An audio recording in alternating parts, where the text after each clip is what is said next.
la última parte de la tercera unidad de psicopatología.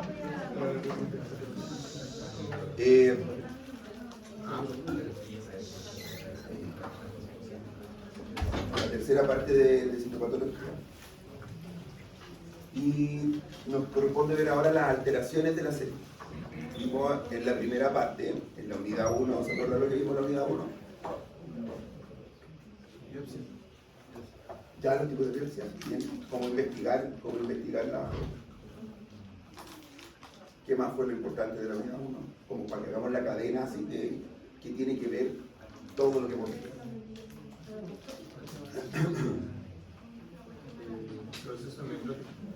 Bien, y cómo mueren las células, ¿cierto? Entonces, vimos cómo se investigan y cómo mueren. Y vimos los dos procesos, cómo morían. Y en la unidad 2, ¿qué vimos?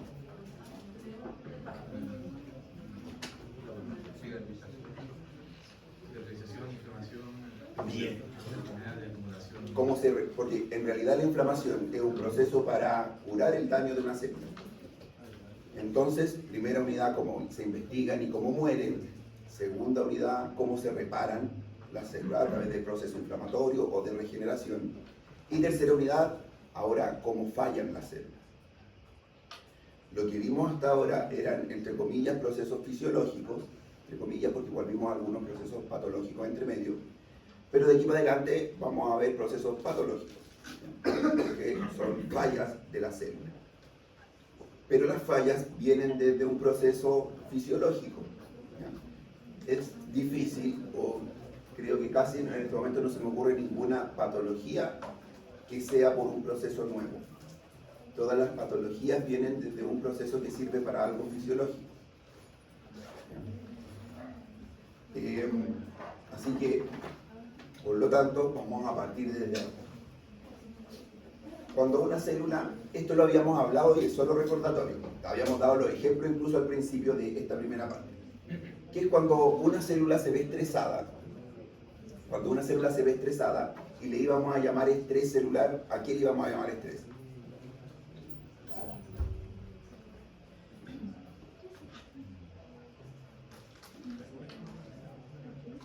¿A qué le llamábamos estrés celular?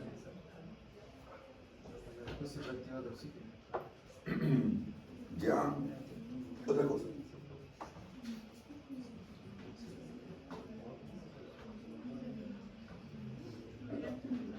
¿A qué llamamos estrés celular? Y solamente a ver si se acuerdan de lo que hablamos. Como cuando alguna célula sale como de su estado fisiológico. Bien. Y hablamos en ese momento de homeostasis o equilibrio. Entonces, le vamos a llamar estrés a todo lo que cambie el estado de equilibrio de una célula. O sea, una célula está acostumbrada a resistir 36.5 grados y de repente le administramos 38 grados, es un estrés. Una célula está acostumbrada a recibir X flujo sanguíneo y de repente ese flujo aumenta o baja, es estrés. Una célula está acostumbrada a recibir cierta cantidad de peso, 10, 20, 30 kilos, y de repente recibe 40 kilos o de repente recibe menos, es un estrés. Así que cualquier cambio en el estado de equilibrio de una célula es un estrés. Y ese estrés nos puede llevar a dos cosas, a tener un nuevo estado de equilibrio o a tener un estado patológico. ¿Y por qué digo tener un nuevo estado de equilibrio? Porque cuando alguien va al gimnasio y una célula que está acostumbrada a no levantar nada de peso, de repente comienza a levantar más peso, esa célula se estresa, pero establece un nuevo equilibrio. Establece un nuevo equilibrio para ahora poder levantar ese peso de manera regular, pero sin tanto esfuerzo. ¿Ya? Y ese es el objetivo de una célula, porque para que una célula adquiere un nuevo equilibrio es para tratar de hacer lo mismo con el menor esfuerzo posible. ¿Ya? Y eso va haciendo, eso es muy bueno para la mayoría de nosotros, pero va haciendo, poniendo el mismo ejemplo de las personas que van al gimnasio, que por ejemplo para las personas que van al gimnasio, al principio, o para las que intentan bajar de peso yendo al gimnasio, al principio es muy fácil aumentar masa, ¿cierto? Alguien que no ha ido nunca, levanta 5 kilos por un mes y nota unos cambios ya al tiempo. Pero llega un momento en que se frena, ¿verdad? Y que se vuelve cada vez más difícil perder peso, cada vez más difícil ganar más masa, cada vez más difícil hacer lo mismo. ¿Por qué? Porque esa célula adquirió un nuevo estado de equilibrio y por lo tanto ahora ya no tiene que, ahora tiene que levantar el doble de peso para poder hacer lo mismo. Tiene que correr más fuerte para poder hacer lo mismo. Y aquí recuerdo algo. Bueno, evidentemente, yo no soy un deportista. Evidentemente. No voy al gimnasio, evidentemente tampoco. Hace mucho tiempo. Está pagado, sí, pero no. Pero me recuerda algo algo con mi esposa. Una vez fuimos ella se iba al gimnasio. Fuimos a hacer el trekking del Bolsón. No sé si lo han ido alguna vez. Son 5 horas de caminata hacia la cordillera por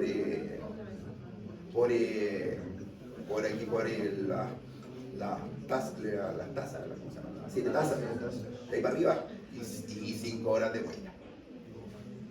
Y yo iba con mi relojito para medirme la frecuencia cardíaca y todo.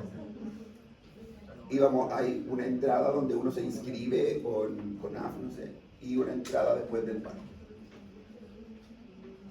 Nos registramos en el ticket y cuando íbamos entrando al parque, por el parque para arriba, mi reloj empieza a sonar 150 latidos por minuto. Y todavía no partíamos, llevamos 10 minutos. De ahí para arriba. Y de ahí para arriba me fui todo el rato, o sea, para mí fue un ejercicio espectacular. Después volví, sentía apretar todo, y mi esposa nos subió de 100 en todo el camino. Y era súper aburrido a ella porque claro, me tenía que ir esperando a mí, así, y ella sin nada.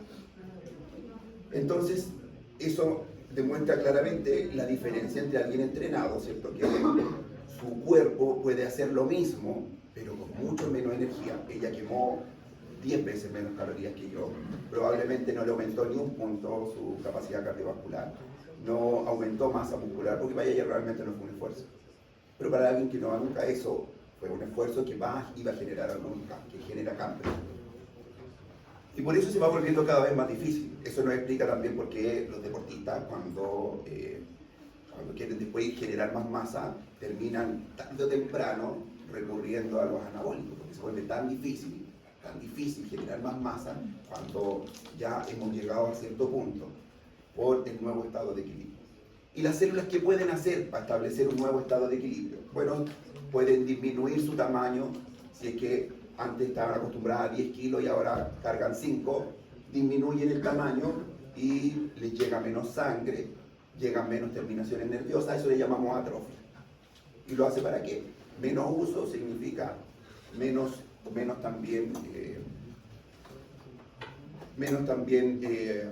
energía que gastar en esa célula. Algo similar es lo que ocurre en el Alzheimer. En el Alzheimer, ahí se ven afectadas las neuronas. Y extrañamente se ha visto que algunos factores protectores para el Alzheimer son la educación, hablar un segundo idioma y aprender habilidades nuevas. O sea que las neuronas también se atrofian si se usan o no se usan. Mientras más la usamos, más protegidos estamos contra la muerte neuronal prematura, como en el Alzheimer, y si menos la usamos, es más riesgo de que mueran antes. En el caso de un deportista, que ahora usaba 10 kilos y ahora usa 20, esa célula se va a hipertrofiar para tratar de hacer lo mismo, pero gastando menos energía. ¿Qué células se hipertrofian? Las que no se pueden dividir. Hay un grupo de células que se puede dividir y otro grupo de células que no se puede dividir, como las células musculares. Las células musculares no se pueden dividir, por lo tanto el único camino que les queda para hacer la misma función con menos energía es hipertrofiarse. Pero hay células que sí se pueden dividir, así que eligen el otro camino, hacer hiperplasia, o sea, dividirse en más, ¿ya? Y ahí aumenta el número de células. La hiperplasia ocurre en los órganos que pueden tener hiperplasia. Y ahí ocurre algo característico, por ejemplo, en los pacientes o en las personas o en los alumnos que segundo que consumen mucho alcohol. El hígado puede con la sobrecarga de alcohol, pero se le forman empieza a sangrar, se forman microsangrados. ¿Qué intenta hacer el hígado? Repararse. ¿Y cómo lo hace? Formando nódulos de hiperplasia. Se repara. Si eso es poquito, dígame. Pero la función de las células de hiperplasia es como lo mismo que la atrofia, como usar más energía, pero como esta sí se puede dividir, ¿hacen eso? Exacto. Ahí. ¿Cierto? Que es, en vez de que una función, hay que pensarlo de esta manera. Si yo quiero que alguien haga un auto, ¿qué es más fácil, darle ese trabajo a una sola persona o tener a varias personas haciendo lo mismo? ¿Cierto? Porque pudiese ser contradictorio, uno dice, pero si se generan más células vamos a gastar más energía. No, porque repartimos el mismo trabajo entre más células. Por lo tanto, cada una le bajamos la carga. ¿Ya? Entonces la idea es bajar la carga de cada célula individual. Y lo mismo pasa, como les decía, para cuando alguien consume alcohol, como es el hígado el encargado de detoxificar el alcohol, el hígado intenta acostumbrarse a esta nueva normalidad y dice, ya voy a generar más para poder detoxificar más rápido y no dañarme. Y por eso está el concepto, ¿no? Que me acostumbré a tomar. Yo ya no me curo con lo mismo que hago. Es un hígado más especializado en poder hacer el trabajo. Pero a algunos se les pasa la mano, ¿cierto?, con el hígado, y tiene un límite también el hígado.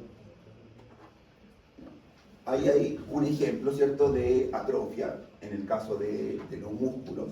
¿En qué paciente se le ocurre que ocurre atrofia? Pacientes que están postrados. Muy bien, ya, pacientes postrados, ahí tenemos un ejemplo.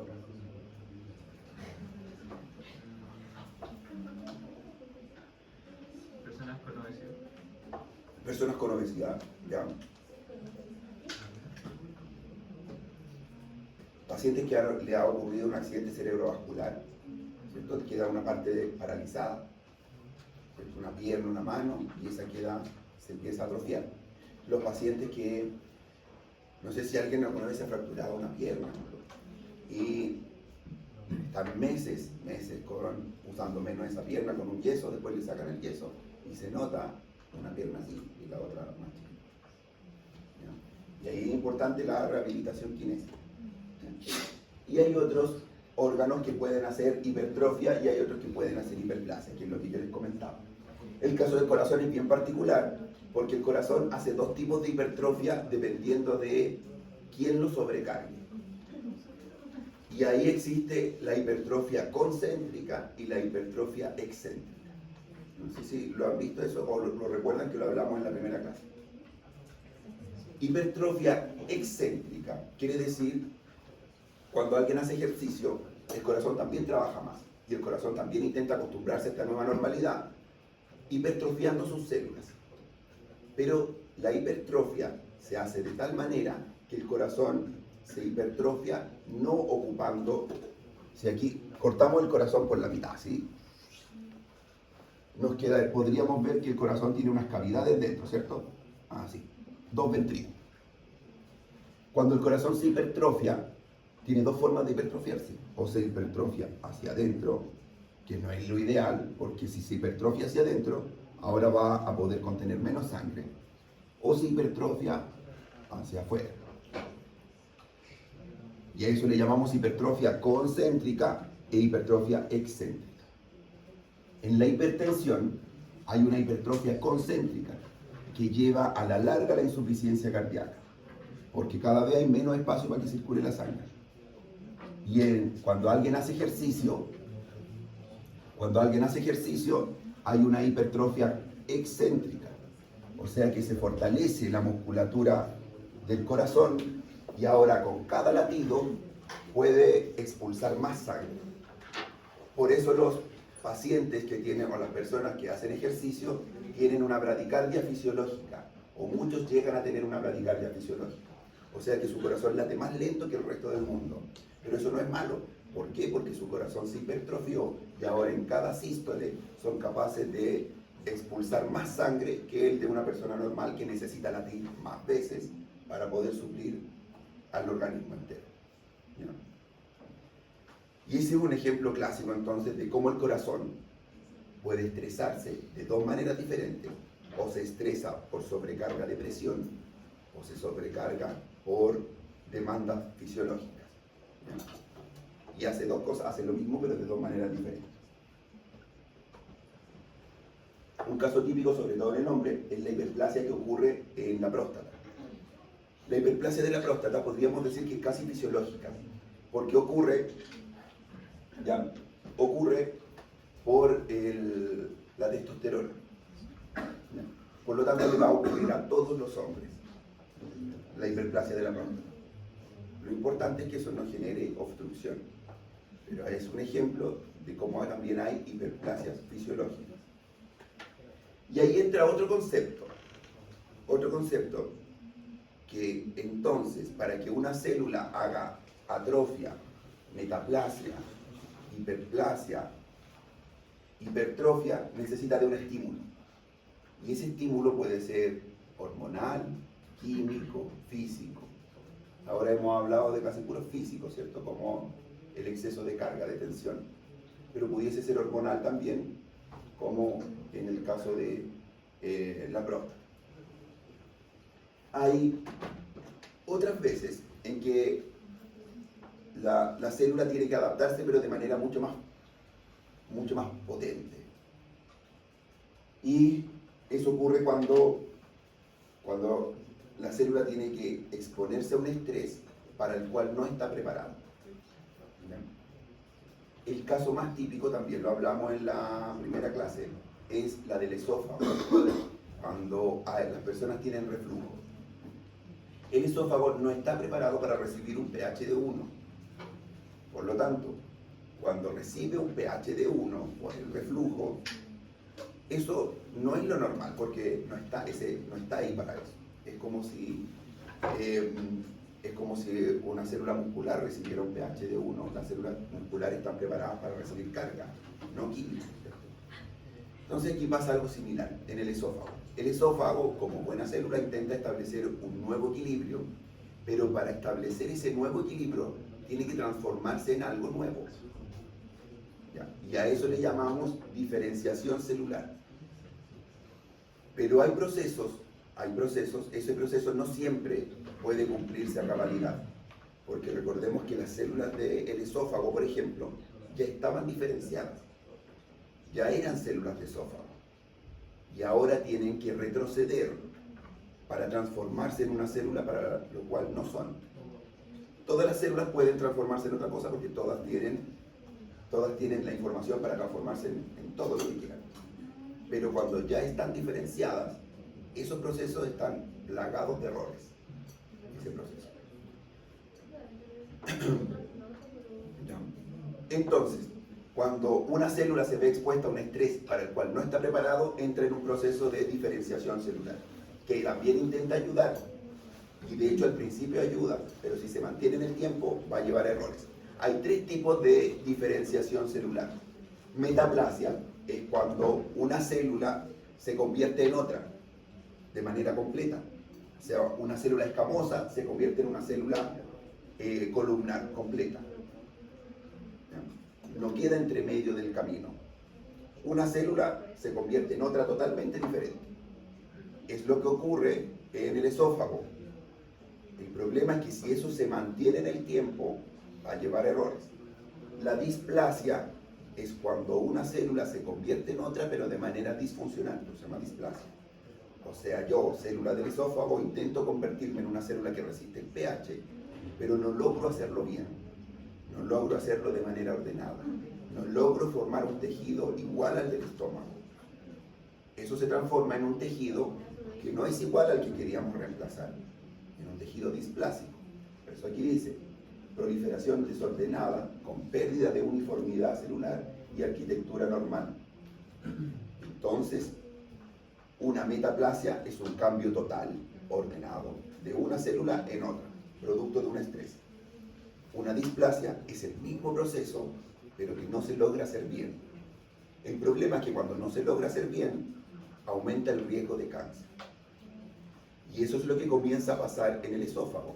Al principio, hay una metaplasia, que le llamamos metaplasia intestinal, en el esófago. Pero con el tiempo esa metaplasia, producto de seguir recibiendo ese estrés químico, se transforma en displasia. Pero cuando hablamos de displasia, si yo saco un pedacito de esófago, todavía logro ver lo que intentó hacer el esófago. Uno dice, el esófago intentó protegerse. Esta célula que hizo aquí se parece a una célula que resiste el pH. Uno todavía logra ver lo que intentó hacer. Pero hay ocasiones donde no se logra establecer qué quiso lograr esa célula. A eso le llamamos anaplasia, que es una pérdida completa de la diferenciación. ¿Ya? Entonces, tenemos tres caminos. Cuando yo quiero transformar una célula, por ejemplo, una célula escamosa, en una célula columnar,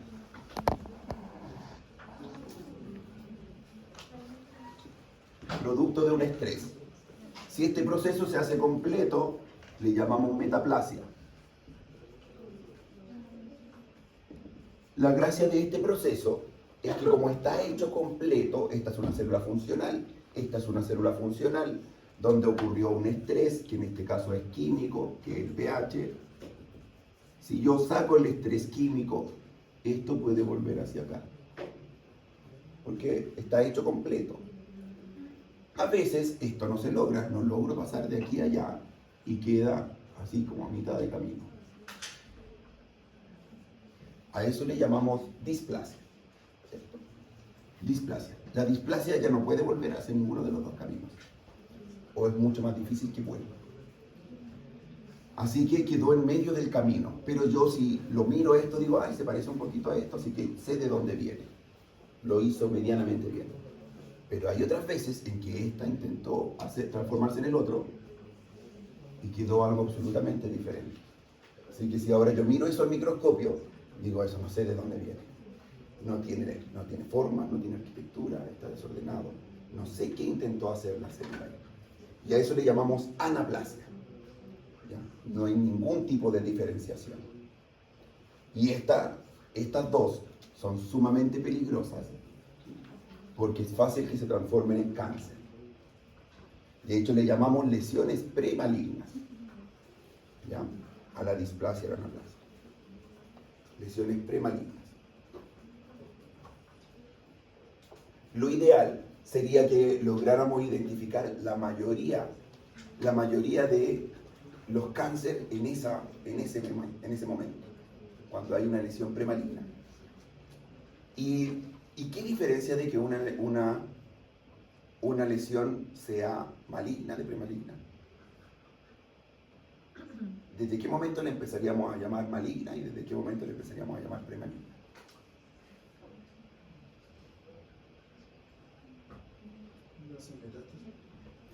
Cuando invade. Esto tiene aquí abajo una lámina basal, que si esa está intacta, cuando yo la miro, digo, esta era una lesión premaligna. Si esta está rota, porque pasaron células hacia acá, de ahí en adelante se transforma en maligna. Entonces le llamamos maligno o premaligno dependiendo de su capacidad de invadir. Si está contenido y no ha invadido, entonces es una lesión premaligna. Si ya rompió la lámina que lo contenía, entonces es una lesión maligna. De ahí en adelante hablamos de cáncer. Esto es típico cuando las mujeres se van a hacer el PAP. El PAP es algo similar, pero ocurre por algo diferente. Tenemos una célula en el cuello uterino que se estresó, pero ahora por un virus, que es el virus del papiloma. Ese virus hace que esta célula se transforme o intente transformarse en otra cosa, pero nunca va a llegar acá, ¿cierto? Sino que llega a este punto, a displasia, y se transforma en una neoplasia. Y ahí es donde aparecen los distintos estadios de un cáncer cervicuterino, que no sé si ustedes lo han visto, pero generalmente se le llama NIE. NIE 1, NIE 2, NIE 3, y después de eso, cáncer cervicuterino. NIE significa neoplasia intraepitelial y se clasifica así Porque si aquí tenemos un grupo de células, y aquí tenemos la lámina basal en el cuello uterino, ¿cierto? Y aquí hay muchas células. Todas estas son células. Cuando invade las primeras células de aquí, es un NIE1. Cuando se transforman ahora las células de acá, todas esas células, es un NIE2. Y cuando están todas las células de arriba a abajo, imaginen que esto fuera piel, es un NIE3. Por eso le llamamos neoplasia intraepitelial, porque se encuentra contenida dentro del epitelio, pero todavía no ha salido, no ha pasado esa membrana basal. Cuando llegamos a NIE3, ahí experimentamos un problema, porque el virus o estas células ya no tienen hacia dónde más avanzar, no le quedan más células que infectar, pero el virus todavía tiene la necesidad de seguir infectando células. Así que en este punto, lo único que queda es empezar a invadir. Y ahí empieza el cáncer cervicuterino. Entonces, por eso le llamamos neoplasia intraepitelial y lo clasificamos en 1, 2, 3. Si a alguien le pesquisan un NIE3, ya ese estaba a punto de ser un cáncer. A veces también le llamamos carcinoma in situ, porque lo pesquisamos justo a tiempo.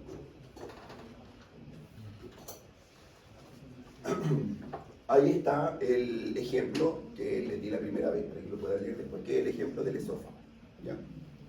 De cómo hay el cambio de pH en el esófago. Ese tiene un nombre especial, se llama esófago de Barrett. No es el único ejemplo, también hay un ejemplo que es el ejemplo que ocurre en el estómago con la bacteria Helicobacter pylori. La bacteria Helicobacter pylori también provoca un estrés en el estómago que hace que las células del estómago intenten cambiar y en ese cambio generan cáncer de estómago. Por eso el Helicobacter pylori se asocia con cáncer estomacal, ¿ya? Por un proceso de metaplasia y displasia de las células del estómago. Esófago de Barrett, que es el otro ejemplo del cual también hablamos, ¿ya? Esto es lo que yo les comentaba recién aquí, que son los tipos de displasia. Displasia leve, moderada, severa, que es el análogo de NIE1, 2, 3, y el 3 es lo mismo que llamamos carcinoma in situ, después ver el cáncer. ¿Ya? Lo más típico ahí es el ejemplo del PAP, del cáncer cervicuterino. Y la anaplasia no encontramos nada, ¿no? Esa célula no tiene características de nada. Vamos ahí. ¿Ya? Esos son los tres tipos que podemos tener entonces: metaplasia, anaplasia, displasia. Eso era el recordatorio de la clase.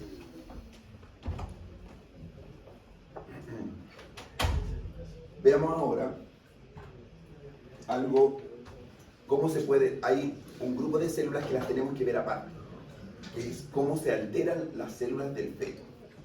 Y las células de los fetos no hacen metaplasia, no hacen anaplasia, no hacen metaplasia, no hacen displasia, porque no están diferenciadas, no tienen las mismas características que las células que vimos aquí, por eso las vemos aparte, ¿ya?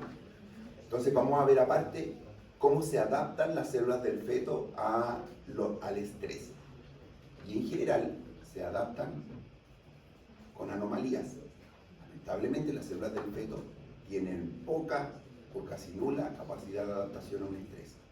O sea, si a un feto le hacemos un estrés químico, físico, probablemente eso va a llevar o a un aborto o a una alteración congénita. Así que las células del feto se ven aparte. ¿Qué vamos a llamar como alteración congénita? A cualquier anomalía estructural o funcional presente en el nacimiento, sin importar si es evidente o si se manifiesta posteriormente. Puede tener diferentes causas, o sea, puede ser algo genético, que no importa lo que pase en el ambiente. La mamá puede haber hecho todo bien, pero venía genéticamente así. Puede ser ambiental o multifactorial. ¿A qué le vamos a llamar teratógeno? A cualquier agente externo, ¿ya?, a la madre y al feto, que sea capaz de producir una malformación. ¿Se le ocurre algún teratógeno? El alcohol, ¿cierto? El tabaco. Para nosotros como médicos, ¿cuál más?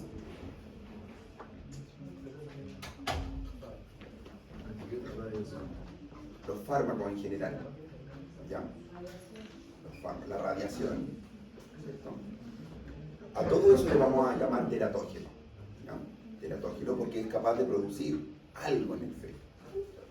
Y obviamente no todo el embarazo es igual. No en todos los momentos del embarazo el consumir alcohol va a provocar lo mismo, el exponerse a radiación va a provocar lo mismo. Siempre es dañino en mayor o menor medida, pero no siempre va a provocar lo mismo. Y por eso el último concepto es lo que llamamos periodo clínico.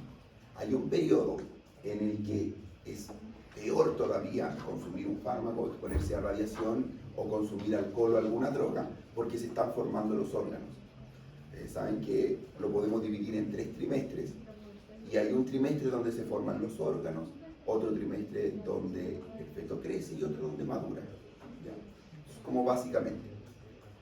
Según esa lógica, el primer trimestre sería el más crítico en general, porque se están formando los órganos. Así que ese trimestre, el consumo de alcohol, fármaco, radiación, sería peor que en el resto de los trimestres. ¿Ya? Hay distintos tipos también dentro de las malformaciones que puede tener un feto. Hay distintos conceptos. Aquí le vamos a llamar malformación, aquí le vamos a llamar disfunción, deformación, síndrome, secuencia, etc. ¿Ya?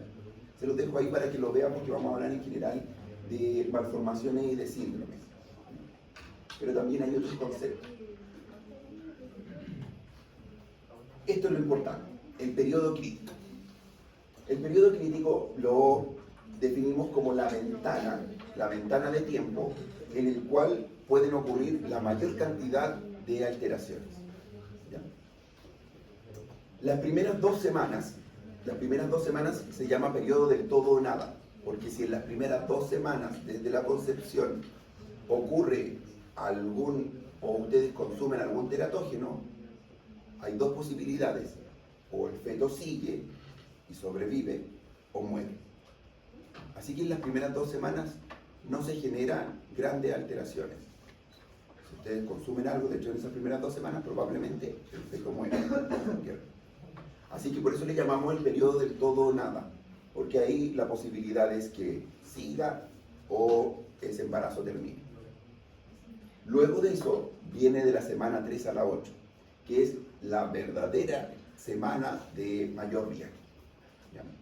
En esa semana es donde ocurre la formación de órganos.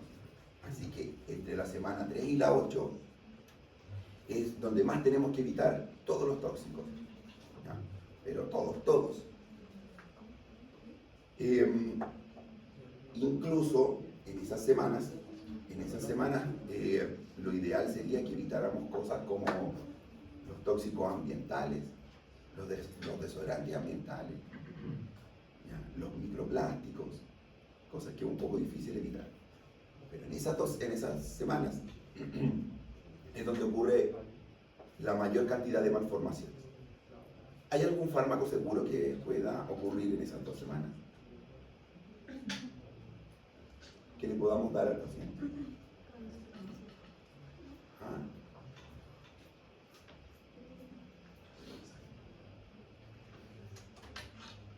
Paracetamol. Bueno, no hay ningún fármaco seguro en esas 2 semanas, así que de preferencia nada. ¿Ya? Los fármacos los categorizamos según riesgo de producir algún efecto adverso en el feto, en el embarazo, y los categorizamos en A, B, C, D. Todos los fármacos que ocupamos son B. B, ¿qué quiere decir? Que hay estudios en animales, pero ninguno en humanos. Y nunca van a ver, porque son antiéticos. ¿Ya?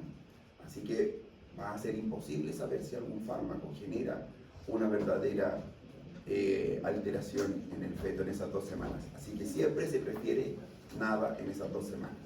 ¿Ya? Absolutamente nada. Ahora, si algo es absolutamente necesario, igual hay que darlo, porque también hay eventos adversos por enfermedad. O sea, si alguien tiene una infección, hay mucho más probabilidad de que la infección genere un evento adverso, como un aborto, a que el fármaco genere un problema. Así que se da igual. Si tiene demasiado dolor, le damos igual paracetamol. Si la paciente tiene una depresión y grande, incluso se quiere quitar la vida, ese riesgo es mayor que el de darle un antidepresivo. Y a eso le llamamos riesgo-beneficio. Entonces, ¿podemos arriesgarnos en esas semanas? Sí, va a depender de la paciente. Si la paciente no puede consumir nada y está vomitando todo el día, hay que darle algo, evidentemente, ¿ya?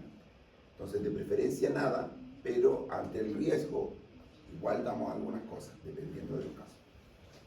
Y después viene la semana 9 a la 40, donde ya hay crecimiento y maduración. A partir de ahí hay riesgo de malformaciones, pero menores, ¿ya? Porque ya están los órganos formados.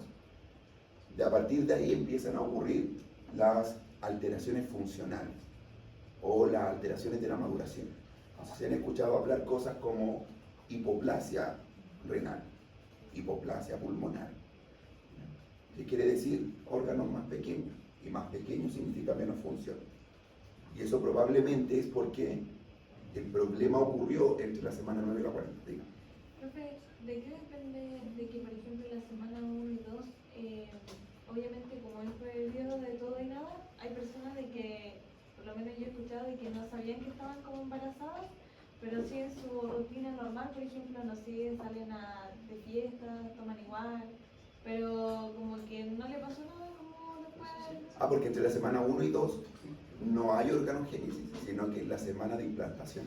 Ay, Entonces, en esa semana, lo que principalmente se está formando, bueno, se están dividiendo las células, pero todas las células que se dividen entre la semana 1 y 2 son totipotenciales. No hay diferenciación celular todavía. Y lo que se está formando es la implantación. Le llamamos el sincidio trofloblasto, la placenta, se está invadiendo el endometrio. Entonces, en esa semana lo que puede fallar es la implantación. Y si no se implanta, no va a poder seguir adelante. Así que ahí lo que nos afecta son solo los teratógenos que impidan la implantación, pero no van a afectar a los órganos del bebé porque todavía no se están formando. Entonces ahí, por eso, esa etapa un poco más laxa en el sentido porque aguanta mucho más, ¿cierto? Para que impida implantarse tienen que ser cosas bien específicas, ¿ya? Y agresores grandes también, para impedir la implantación. Pero después cuando ya se están formando los órganos, y ahí tenemos que tener en cuenta que un órgano completo viene desde una célula, ¿cierto? Un órgano completo, estamos hablando del corazón. Así que si una célula se ve alterada, el órgano completo se ve alterado. Por eso es un proceso tan crítico. No es igual que en un adulto, ¿cierto? Que si nos exponemos a radiación en el corazón, me va a dañar algunas cuantas células, me puede de ahí partir el cáncer, si es que me va a dar cáncer, pero me queda un montón de otras células que mientras tanto pueden suplir. Aquí basta una célula para que afecte a todo el sistema. Profe, yo tengo una pregunta, pero en realidad como de ignorancia, como conocimiento general, ¿cómo es posible, o sea, de qué depende que se induzca como el trabajo de parto, como las contracciones? Porque hay, por ejemplo, huevos que nacen prematuros, si aún no han terminado como el desarrollo de 10 años de eso. Bueno, ahí ese es un tema bien complicado porque las indicaciones de inducir el parto, siempre hablamos de riesgo-beneficio. Si el continuar el parto pone más en riesgo que inducirlo, se decide inducirlo. Y utilizamos escalas. Hay algo que se llama perfil biofísico, que es para ver qué tan bien está el bebé dentro del útero. Y ahí lo dividimos en bienestar fetal o sin bienestar fetal. Si el bebé está bien, ¿cierto? Nosotros hacemos el perfil biofísico que tiene 10 parámetros, muchas cosas. Y el bebé está bien, decimos allá, entonces que continúe, porque siempre es mejor que continúe hasta el final la maduración del bebé. Pero si nos da mal, entonces desde ahí en adelante yo tengo que plantear inducir el parto.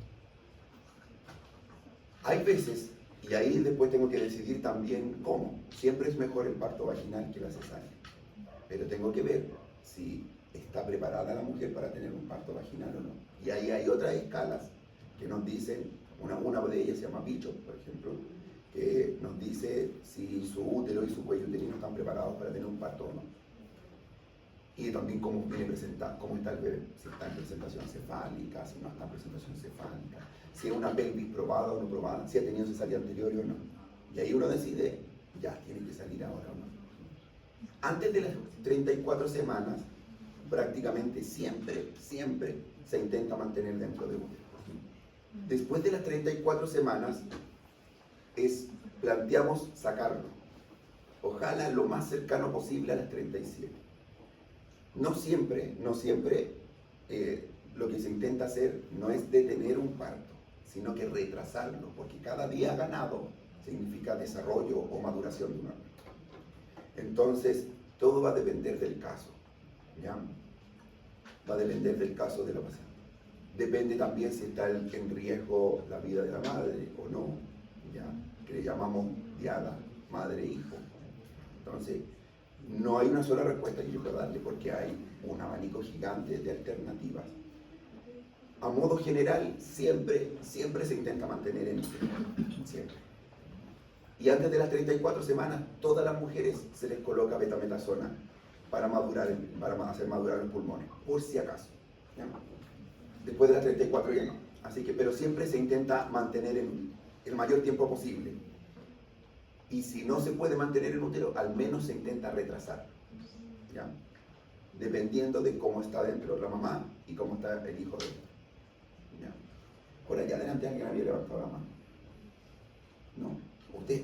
Sí, pero era porque lo que se ha dicho de la potencialidad de las células de las primeras semanas, por eso era que fumar o tomar más de tantos años al bebé. Claro, porque ahí todavía solo hay división, pero no hay diferenciación. Y el problema es la diferenciación de las células. Porque cuando una célula se diferencia, se hace más restrictivo lo que puede hacer. Pero cuando una célula es totipotencial, tiene muchas armas todavía, ¿ya? Ahora, recuerden esto, porque de aquí van a salir algunas preguntas. Entonces, si yo les dijera, un niño tiene, al momento de nacer, tiene una hipoplasia renal, ¿en qué momento probablemente ocurrió la disrupción en el embarazo? ¿En la semana 1, en la semana 2, en la semana 7 o en la semana 10? No, probablemente en la 10, porque una hipoplasia es un órgano más pequeño, pero ya está formado. Entonces probablemente ocurrió un problema de crecimiento, de maduración. Pero si yo les digo, un niño nace con una malformación cardíaca, ¿en qué momento probablemente ocurrió? 3 a 8, bien, ¿cierto? En una de las semanas 3 a 8.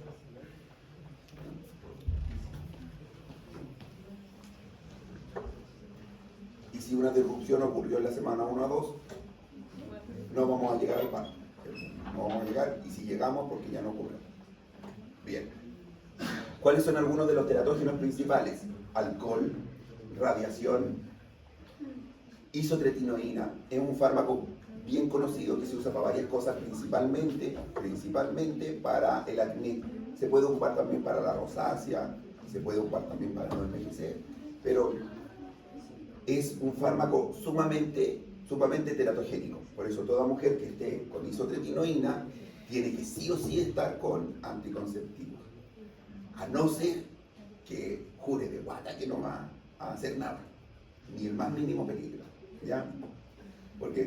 Y se lo digo eso porque pasa muchas veces que nos dicen, no quiero tomar anticonceptivos porque aumento de peso, bla, bla, muchas mujeres no lo quieren hacer. O porque están sin pareja, o etc.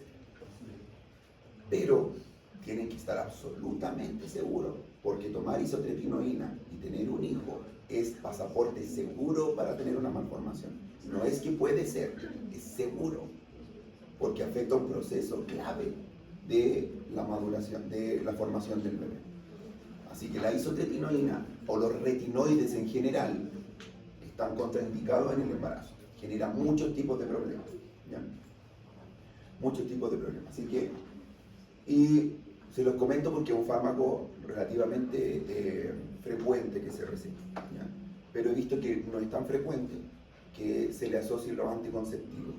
O por último, que se le dé una buena charla o educación de los riesgos de tener, ¿cierto?, un hijo, o al menos relaciones de riesgo tomando isotretinoína, ¿ya?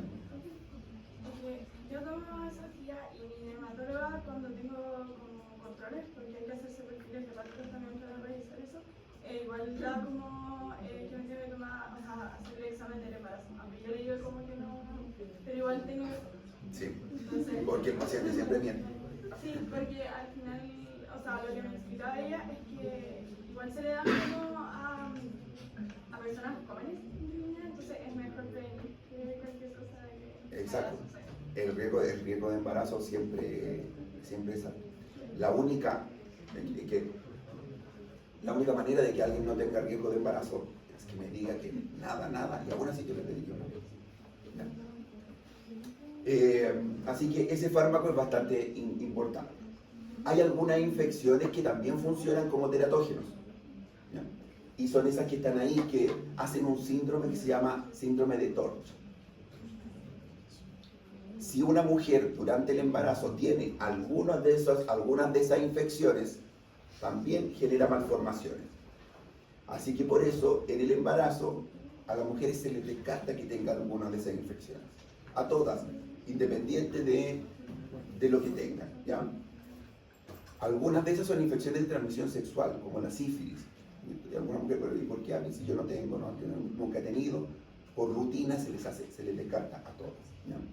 Y eso el TORCH es un acrónimo, la T de toxoplasmosis, la O de otros, como la sífilis, el virus varicela zoster, parvovirus, la R de rubiola, la C de citomegalovirus y la H de herpes simple. Todo eso durante el embarazo pueden producir también malformaciones.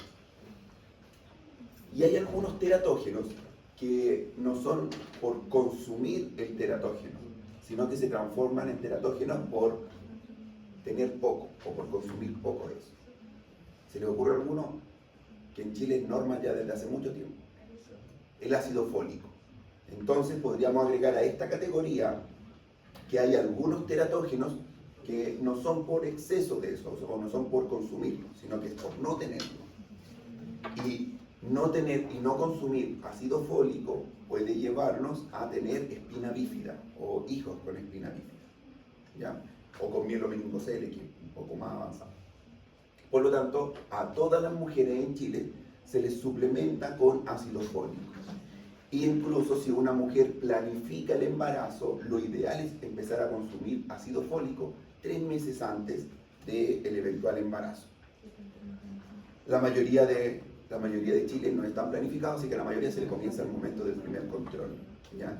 Y peor aún, si una mujer tiene diabetes, el riesgo de espina bífida se multiplica por 3, así que no tiene que consumir 1 miligramo de ácido fólico, tiene que consumir 4 o 5 miligramos de ácido fólico, ¿ya?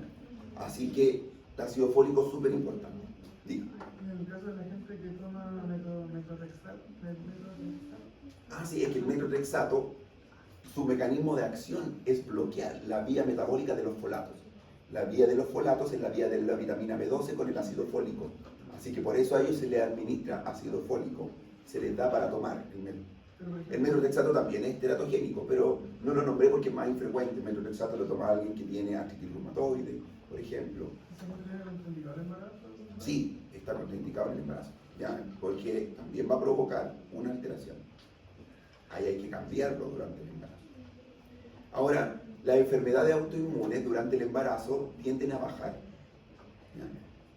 Así que eso es algo súper bueno porque las pacientes que tienen lupus, que tienen artritis reumatoide, que tienen vasculitis o cualquier enfermedad autoinmune donde el cuerpo se ataca a sí mismo, durante el embarazo generalmente requieren menos fármacos o pueden incluso no requerir fármacos porque el propio embarazo es una causa de inmunosupresión. Y eso es genial porque el cuerpo baja su sistema inmune para no rechazar al feto. Y eso hace que también esas enfermedades bajen y no necesitemos fármacos como el metrorexato. El problema pasa después cuando tiene el hijo porque el sistema inmune a veces no vuelve al punto que estaba antes. A veces va más arriba, a veces queda igual o a veces nada. Entonces también hay alteraciones por consumir poco de algo y ahí está el ácido fólico para que lo recuerden, ¿ya? Aquí está un ejemplo de una enfermedad que se llama síndrome alcohólico fetal, que es de las mujeres que consumen alcohol durante el embarazo. Nacen niños bien característicos, con estas características que ustedes ven aquí. cabeza pequeña, epicanto, puente nasal bajo. O sea, ven cómo afecta el alcohol al embarazo.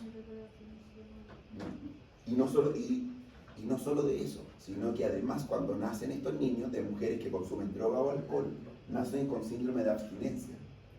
Los niños hacen hipoglicemia, se ponen a temblar, pueden convulsionar, sudan, se deshidratan, taquicardia, etc. Así que algo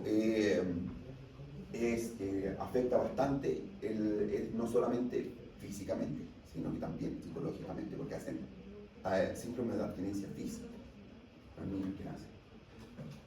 ¿Ya? Hay también algunas alteraciones que ocurren no por estas cosas que estamos hablando, sino que por mutaciones. Ya, algunas malformaciones ocurren por mutaciones, que no necesariamente las mutaciones son porque consumimos algo, sino que son por mala suerte. Y llamo mala suerte porque, si ustedes recuerdan, el proceso de mitosis, cuando los genes hacen reordenamiento, es un proceso al azar, ¿cierto? Se ponen un cromosoma delante del otro, se reordenan y luego se dividen cuando hacen meiosis, perdón. Y luego se dividen. Y ese es un proceso azaroso. Y de vez en cuando ese proceso se equivoca. ¿Qué está asociado a ese proceso? ¿Qué creen ustedes que está asociado a ese proceso? Puede generar algunas alteraciones específicas, anomalías cromosómicas o a otro tipo de alteraciones. Lo importante de eso es que ¿qué puede provocar? ¿O quién creen ustedes que tiene más riesgo de tener más alteraciones genéticas? ¿Qué factor nos daría más riesgo de tener alteraciones genéticas? Más allá de lo obvio que es trabajar, no sé, en una central nuclear. La edad, muy bien, la edad. ¿La edad de quién? ¿Del hombre o de la mujer? De los dos. De la mujer. De la mujer. Principalmente de la mujer. ¿Por qué de la mujer? Porque recordemos que la mujer nace con un número determinado de ovosis, de óvulos. Y esos óvulos se quedan con ella toda la vida y por lo tanto acumulan todo lo que haga mal la mujer. Haga mal entre comillas, o sea, me refiero si es sedentaria, si come mal, si tiene diabetes, si ha estado expuesta a radiación, si ha consumido drogas, si ha trasnochado, todo eso se acumula. Así que cuando una mujer tiene un hijo a los 40 años, ese óvulo también tiene 40 años. Ya ha acumulado todas las transgresiones de 40 años. En el hombre no, se renuevan cada 3 meses. Así que en el hombre acumula las transgresiones de 3 meses. Lo cual es bastante, relativamente bueno, porque eso quiere decir que si yo me hago un espermiograma y me sale malo, yo puedo cambiar mis hábitos, mi dieta y todo eso, y tengo la posibilidad de que en 3 meses me salga completamente bueno. ¿Ya? Dependiendo, ¿cierto? Todo depende del caso. Igual con la edad va disminuyendo un poquito la fertilidad porque va disminuyendo la testosterona. ¿Ya? Pero sigue fértil, hombre, hasta los 90 años, 100 años, puede todavía mantenerse fértil, porque los espermatozoides se crean cada 3 meses, así que acumulamos alteraciones de 3 meses. ¿Ya? En cambio, en la mujer se acumulan las alteraciones de toda la vida. Por eso hoy en día está siendo bastante frecuente que las mujeres que cada vez se está posponiendo más el tema del embarazo. No es que esté promoviendo el embarazo adolescente, pero biológicamente es el cuerpo, el pic de fertilidad y todo eso ocurre alrededor de los 20 y algo. De los 30 la curva baja estrepitosamente, de los 30 hacia abajo. Y hoy en día se está dando que la mayoría de las personas tienen hijos después de los 30. Y eso aumenta muchos riesgos dependiendo de la vida que hayan tenido. Pero biológicamente pareciera que la adolescencia es el mejor momento, físicamente, desde el punto de vista del óvulo y todo eso. Pero con los cambios eso se ha ido posponiendo, ¿verdad? Y hoy en día en los países más desarrollados lo que hacen las mujeres que ya saben lo que quieren para el resto de su vida, dicen, no, yo primero me voy a dedicar a mi carrera y después voy a tener un hijo. Se pueden guardar óvulos. Y la idea es guardarlos lo más joven posible para que sean óvulos lo más jóvenes posible también y que no vayan acumulando transgresiones a lo largo del tiempo. Y hoy en día también se están viendo también el hombre, cuando una pareja no puede tener hijos, más o menos el 40% de los casos es por problemas en el hombre. Y no se sabe muy bien la causa, y es bastante interesante eso porque ha ido aumentando en los últimos tiempos, que la calidad espermática disminuye a pasos agigantados y no se sabe por qué. Y una de las causas que se ha encontrado, esto en Europa, se midió todos los tóxicos que pudiesen haber dentro del esperma de hombres en Europa y no se encontraron muchas cosas en común. Lo único que se encontró en común son microplásticos. Una gran cantidad de microplásticos en la esperma de hombres, con poca fertilidad. No está comprobado que ese sea el problema, pero llama la atención, ¿cierto?, de que tanto microplástico justo en hombres que tienen poca fertilidad. Así que sería como un llamado de atención el hecho de consumir demasiados microplásticos. Ahora estamos prácticamente perdidos en el tema de los microplásticos, no hay cómo salvarse de ellos, porque están en todos lados. Hace 2 años atrás se hizo un estudio en Santiago, en la Universidad de Chile, donde se midió los microplásticos en las aguas, en estas aguas de botella, benedictino, vital y todas esas, que uno cree ingenuamente que son súper puras. Y se encontró más microplásticos que en el agua potable. ¿Ya? Creo que era como una marca que se salvaba. Yo al menos siempre le tenía tanta confianza en la benedictino, en botella de vidrio, y estaba dentro del top de microplásticos. ¿Ya? Incluso en otros países hay una demanda que en Chile eso no ha llegado todavía porque la mayoría de las empresas ya no están sacando agua mineral. Antiguamente se supone que venían de fuentes minerales y que de ahí la embotellaban basada en origen y todo eso. Hoy en día lo que hacen las empresas es sacar agua de la llave seguramente, y las pasan por un proceso de filtración para sacarle iones. Así que es un agua desmineralizada, más no un agua mineral real. ¿Ya? Pero eso no está regulado en Chile. Entonces ahí les dejo eso de los microplásticos que ya están en todo. Se ha encontrado en el fondo del mar microplásticos, se ha encontrado en cerebros de pacientes con Alzheimer los microplásticos. Lo del fondo del mar es impresionante porque ustedes saben que las aguas superficiales se demoran cientos de años en mezclarse con las aguas profundas. O sea, eso quiere decir que ya es un daño irreparable el tema de los microplásticos. Así que eso. Ahí tenemos un caso aquí, el del síndrome de Down. Ahí, punto aparte, el otro día vi una noticia, la vi así como en Facebook y todo eso, así que no les puedo dar si ustedes la quieren investigar. Pero me llamó la atención que decía que los científicos habían encontrado cómo eliminar el cromosoma extra del síndrome de Down. Que no sé la parte científica de eso, tendríamos que leerlo, me acabo de acordar más, pero me parece interesante esa parte. ¿Ya? Malformaciones congénitas. Prevalencia global, 3 a 5% de manera global. Aquí están los factores de riesgo, miren, que la mayoría lo hemos hablado. Edad avanzada materna, más de 35 años, deficiencias nutricionales, y esto es importantísimo porque más de 35 años, ahí entran ustedes. La mayoría de las mujeres que estudian medicina tienden a tener hijos después de los 30 años, porque primero son 7 años de carrera, después la especialidad, después quieren trabajar un poco, así que el promedio de edad en la que las mujeres de medicina tienen un hijo generalmente supera los 30 años. Deficiencias nutricionales, exposiciones teratogénicas, infecciones maternas, consanguinidad. Mire, eso no lo habíamos hablado, pero tener hijos mientras más cercanía consanguínea haya, más probabilidad de malformaciones hay, ¿cierto? Hijos entre primos, peor aún entre hermanos, diabetes materna pregestacional. La diabetes es lejos un factor de riesgo para malformaciones, ya, lejos. Para todas las malformaciones y para cáncer. También es un factor de riesgo para cáncer. Incluso si alguno quiere sacar un seguro, con un seguro de mortalidad, un seguro de cáncer, un seguro oncológico, que yo siempre, parece que no se lo había dicho, siempre le recomiendo sacar un seguro oncológico. El paciente diabético no puede sacar seguro, porque su riesgo de cáncer sube algo.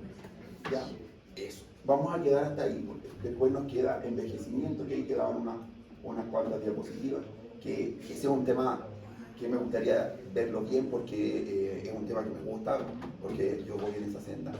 Cuando tenía Ciudadanos me interesaba el envejecimiento, pero ahora sí, ya sé que es un tema que me interesa harto y quiero ahí detenerme y decirle algunas cosas que ahora no les interesan, pero que les van a interesar eventualmente en algún momento. ¿Ya? Así que ahí prefiero hacerlo lento. Son las 10:58, contémonos a las 11:20. La clase de la que viene es cortita.